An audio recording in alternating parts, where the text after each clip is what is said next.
Assalamualaikum warahmatullahi wabarakatuh. Halo Sobat BMKG, kembali bersama kami di acara podcast Umbus-Umbus BMKG Wilayah 1 Medan. Pada siang hari ini kami bersama Bapak Wahyudin, SPMI KOM. Beliau merupakan Kepala Stasiun Klimatologi BMKG Sumatera Utara, yang mana beliau juga bisa dikatakan salah satu pakar dari iklim atau informasi iklim yang ada di wilayah Sumatera Utara ini. Kita sapa dulu tamu kita pada siang hari ini, Bapak Wahyudin. Selamat siang Pak Wahyudin. Selamat siang Pak Devri. Gimana? Assalamualaikum warahmatullahi wabarakatuh. Waalaikumsalam warahmatullahi wabarakatuh. Ya, selamat datang Pak di podcast Umbus-Umbus BMKG Wilayah 1 Medan ini. Dalam kesempatan siang hari ini sedikit kami ingin tanya-tanya ini Pak kepada ahlinya tentang kondisi iklim terutama di Sumatera Utara ini, yang barangkali para pemirsa masih bertanya-tanya, masih banyak yang belum tahu kondisi iklim di Sumatera Utara, bagaimana kondisi iklim nanti di akhir tahun ini seperti apa kira-kira. Mungkin bisa mohon untuk penjelasan dari Bapak Wahyudin, seperti apa kira-kira kondisi dinamika atmosfer terkini di wilayah Sumatera Utara ini. Silakan Pak Wahyudin. Oke, baik. Kondisi iklim Sumatera Utara saat ini sebetulnya dia tidak begitu dipengaruhi oleh iklim global ya, untuk Sumut dan Aceh gitu ya. Terutama barangkali kalau kita melihat catatan bahwa kondisi atmosfer, karena ini juga kan sebetulnya keterkaitan gitu ya, terkaitan antara atmosfer dengan iklim, apalagi kita mungkin memasuki musim penghujan. Nah, untuk di istilah si surface temperature SST itu di Nano 34 kita mendapatkan nilai minus 0,07 ya, tetapi ini masih dikategorikan netral ya, dikategorikan netral. Nah, sementara indeks dari ENSO sendiri ini di dasarian 1 September peluangnya itu kalau tadi saya lihat juga sebetulnya dalam kondisi lemah ya, dalam kondisi lemah. Artinya normalnya saja tidak tetapi tarikan ini mungkin nanti akan kita lihat apakah pada dasarian berikutnya, yaitu El Nino itu ENSO-nya sendiri itu adakah peluang untuk lebih tertarik ke moderat gitu, misalkan ke arah La Nina ya, karena biasanya kalau misalkan kondisi itu terjadi itu akan penambahan curah hujan di musim penghujan. Tetapi mungkin saya kira kalau untuk Sumatera Utara kita masih aman dari sisi itu ya. Artinya tidak ada peluang El Nino atau La Nina yang masuk di lokasi Sumut. Tetapi yang harus diwaspadai justru adalah kita lihat tuh pengaruh yang lain ya. Artinya yang mempengaruhi curah hujan Sumut dan Aceh. Kenapa saya katakan ini? Karena memang dua provinsi atau dua wilayah ini justru yang banyak dipengaruhi itu dari pengaruh IOD ya, Indeks Ocean Dipole ya, yang ada di Samudra Hindia. Nah, tetapi dari hasil pengamatan itu kondisinya masih sama ya, artinya dalam kondisi rentang normal ya, antara minus 0,5 sampai plus 0,5 ya. Ya. Artinya sampai berdasarkan analisa saat ini belum bisa dilihat mana kondisi yang paling menentukan untuk kondisi secara global Pak ya. Artinya mempengaruhi kondisi musim di Sumut pada saat ini ya. Iya, jadi tarikan ke El Nino atau jauh lah ya kalau ke El Nino, karena memang kita sekarang dalam posisi musim penghujan gitu ya. Tetapi La Nina sampai saat ini juga masih dalam kondisi lemah ya, dalam kondisi lemah. Jadi faktor untuk menaikkan itu belum nampak ya, belum muncul ya. Belum ada tanda-tanda gitu ya. Untuk saat ini kondisi Sumatera Utara ini sudah masuk musim hujan Pak ya. Bisa dijelaskan sedikit wilayah-wilayah yang sudah masuk atau masih barangkali sampai kapan kondisi ini akan berlangsung? Mungkin bisa sedikit di... Kalau memasuki musim penghujan, saya kira sudah memiliki sudah masuk dari mulai, bahkan ada yang dari mulai Maret ya. Tetapi memang semua di kita ini kan ada 26 zone ya. 26 zone itu adalah 26 karakteristik pola hujan. Nah, dari 26 itu ada yang sudah mulai masuk di Mei lalu ya. Tetapi memang banyak yang masuk di Agustus September ya, Agustus September, bahkan masih ada di Oktober, itu masih ada ya. Nah, justru barangkali yang mesti kita waspadai tadi, selain mulai memasuki musim, ada juga yang puncak hujan terbesar. Nah, itu yang yang justru harus diwaspadai, karena tadi jadi ada penambahan curah hujan dari musim itu sendiri ya, tetapi nanti puncak itu kan hujan terbesarnya atau hujan kalau kita anggap sampai saat ini masih dibilang yang ekstrimnya ya, yang paling tingginya itu ada nanti di Oktober November ya, Oktober November. Termasuk Kota Medan Pak ya? Ya, kalau Kota Medan itu ya bisa masuk Pak, tetapi mungkin ada satu Kota Medan itu sebetulnya dia masuk ekuatorial 4 ya. Jadi 2 kali musim hujan, 2 kali musim kemarau. Nah, puncaknya mungkin sama ya di November juga ya untuk Kota Medan. Berarti perkirakan berkisar Oktober November ini potensi hujan-hujan lebat ini semakin meningkat Pak ya, terutama di wilayah-wilayah Kota Medan dan sekitarnya ini Pak ya.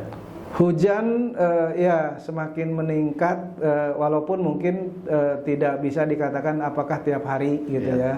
Tiap hari apakah hujan, justru nanti mungkin kalau untuk harian kan kita bisa melihat dari prediksi kawan-kawan di BBMKG wilayah 1 ya kalau untuk hariannya.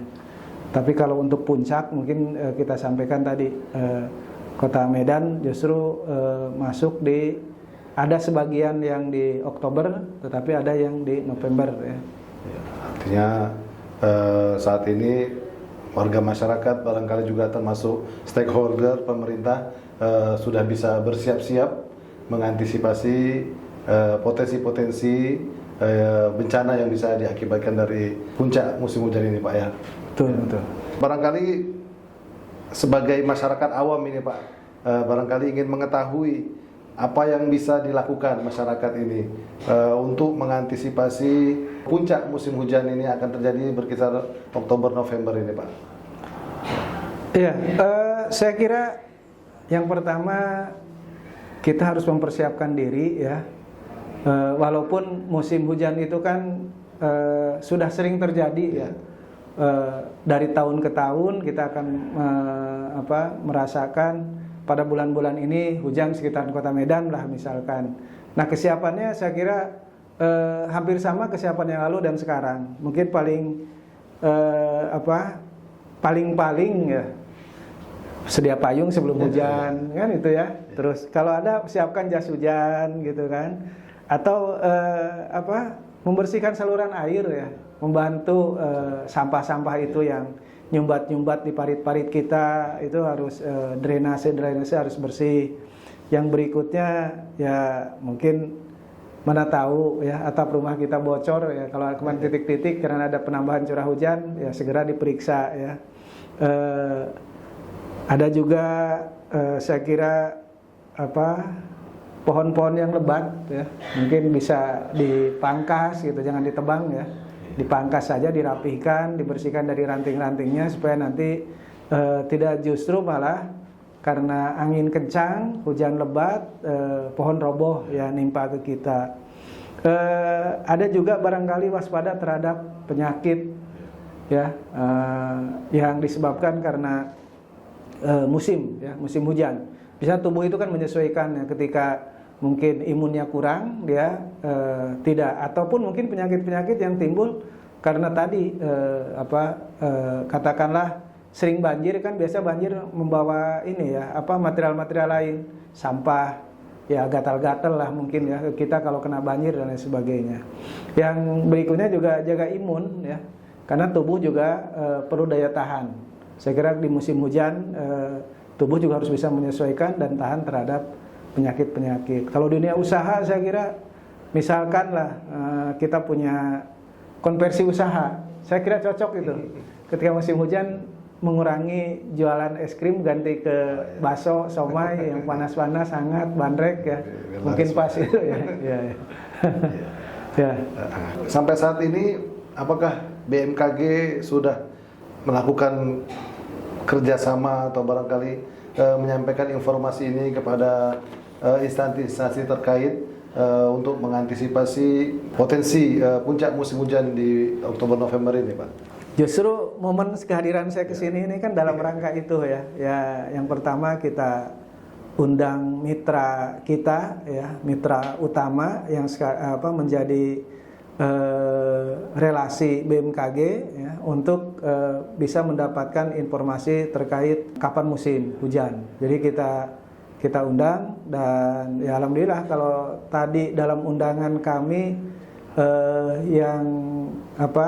yang kami undang 32 instansi ya, ditambah mungkin KUPT BMKG, ditambah juga yang online ya, yang meeting ya, pakai Zoom itu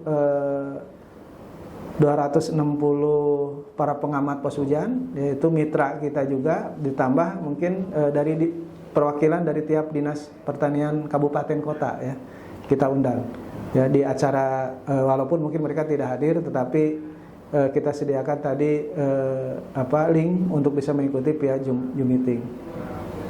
Ya, tim BMKG sudah melakukan persiapan, sudah melakukan kerjasama agar masyarakat secara umum benar-benar bisa mendapatkan informasi begitu Pak ya, bisa mempersiapkan diri untuk menghadapi puncak musim hujan di akhir tahun 2024 ini. Betul sekali ya. Pak. Jadi dengan inisiasi dari BMKG tentunya ya. Jadi memberikan fasilitas untuk bisa berjumpa dengan mitra utama kita ya, dengan stakeholder yang ada di Sumatera Utara. Ya. Barangkali yang terakhir ini Pak, barangkali ada masyarakat ini yang mau mengetahui update informasi iklim kepada BMKG, kira-kira seperti apa nih Pak caranya supaya masyarakat ini bisa mendapatkan informasi yang cepat dan akurat gitu Pak? Ya, cepat, tepat dan akurat ya. Yang pertama mungkin kalau malas untuk datang ke kami bisa lihatlah sekarang di handphone kita, contohnya silakan pantau info BMKG, di download ada di Play Store. Itu sampai dengan lokasi kecamatan kita berada ya, bahkan per 3 jaman ya, per 3 jam kita akan mendapatkan update cuaca terkait kedepannya bagaimana dalam harian ya, bahkan sepanjang 6 hari ke depan kita akan mendapatkan itu. Terus yang berikutnya bisa cari juga di Google, itu ada signatur BMKG ya. Signatur BMKG itu isinya terkait lokasi mana yang diprediksi banjir. Itu sudah berbasis kecamatan. Saya kira itu bisa menjadi menolong kita untuk mendapatkan informasi apakah lokasi kecamatan kita terkena banjir ataukah tidak ya. Itu membandingkan antara perakiraan dengan curah hujan yang dimungkinkan apakah banjir. Itu cukup membantu. Yang berikutnya juga sekarang kan sudah zaman ya handphone di genggaman tangan ya, mungkin kita bisa memanfaatkan itu dengan gabung komunitas-komunitas tertentu ya, apakah misalkan komunitas goes, tetapi nanti ada konten tentang perakiraan cuaca misalkan, atau tentang informasi iklim ya, atau yang sedikit resmi bisa masuk di web BMKG ya, atau di kita di Bali juga mungkin menyediakan.